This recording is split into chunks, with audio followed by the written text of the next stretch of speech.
ಈಗ ಯಾಕೆ ಮಗನನ್ನು ತಬ್ಕೊಂಡು ಅಳ್ತೀರಿ? ಯಾಕೆ ಈಗ ಹೆಂಡತಿ ಬಂದಾಗ ಗದ್ಗದಿತರಾಗ್ತೀರಿ ಪರಪ್ಪನ ಅಗ್ರಹಾರದಲ್ಲಿ? ಇದೇ ಗದ್ಗದಿತತೆ, ಇದೇ ಸಣ್ಣ ಎಚ್ಚರ ನಿಮಗೆ ಅಲ್ಲಿದ್ದಿದ್ರೆ, ಎಚ್ಚರ ತಪ್ಪಿದ್ದು ಒಂದೆರಡು ಸಾರಿ ಅಲ್ಲ ದರ್ಶನ್. ಯಾಕೆ ದರ್ಶನ್ನ ಈ ಕೃತ್ಯದ ಬಗ್ಗೆ ಇಡೀ ರಾಜ್ಯದ ಜನಸ್ತೋಮ ಆಕ್ರೋಶಗೊಂಡಿದೆ?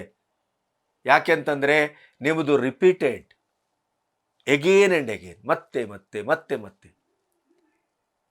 ಇದು ಅಪರಾಧ, ಇದು ಆರೋಪ ಅಲ್ಲ, ಇದು ತಪ್ಪು. ಯಾವುದೇ ಹೀರೋ, ನೀವು ಹಿಂದಿನ ಎಲ್ಲ ಹೀರೋಗಳನ್ನು ನೋಡಿ, ಸಿನಿಮಾ ಅಂತಲ್ಲ, ಸಾರ್ವಜನಿಕ ಜೀವನದಲ್ಲೇ ಈಗ ನಮ್ಮ ನಾರಾಯಣ ಮೂರ್ತಿ ಮತ್ತು ಸುಧಾಮೂರ್ತಿ ಅವರ ಜೀವನವನ್ನೇ ತೆಗೆದುಕೊಳ್ಳಿ. ಎಂಥ ಕಷ್ಟದಿಂದ ಎಂಥ ಮಾದರಿಯಾಗಿ ಬದುಕು ಬಂದರು.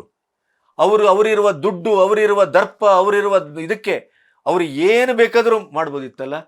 ಯಾಕೆ ಒಬ್ಬ ಸಾಮಾನ್ಯರಾಗಿದ್ದಾರೆ? ಯಾಕೆ ಇವತ್ತಿಗೂ ಯಾವುದೇ ಒಂದು ಆಕ್ಷೇಪ ರಹಿತವಾಗಿ, ಕಳಂಕ ರಹಿತವಾಗಿ ಸಾರ್ವಜನಿಕ ಜೀವನ ಮಾಡ್ತಾರೆ ಹೇಳಿ?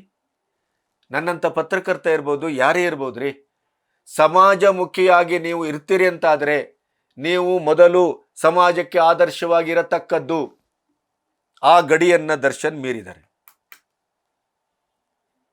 ಹೆಂಡತಿಗೆ ಬರುವ ಮೆಸೇಜಿಗೆ ಈ ಥರ ರಿಯಾಕ್ಟ್ ಮಾಡಿದ್ದಿದ್ರೆ ದರ್ಶನ್ನನ್ನು ಬೇರೆ ರೀತಿ ನೋಡ್ತಿದ್ವು. ಪತ್ರಕರ್ತರಿಂದ ಸಮಾಜದವರೆಗೆ. ಆದರೆ ಅವರು ಯಾವ ಹೆಣ್ಣುಮಗಳಿಗೆ ಬಂದ ಮೆಸೇಜಿಗೆ ಈ ರೀತಿ ರಿಯಾಕ್ಟ್ ಮಾಡಿದ್ರು? ಆಮೇಲೆ ರಿಯಾಕ್ಷನ್ ಈ ರೀತಿಯ ಒಬ್ಬ ಹೀರೋ ಆಗಿ ನಿಮಗೆ ಕನಿಕರದ ಭಾಷೆ ಗೊತ್ತಿಲ್ಲ ಅಂತ ಆಯ್ತಲ್ಲ.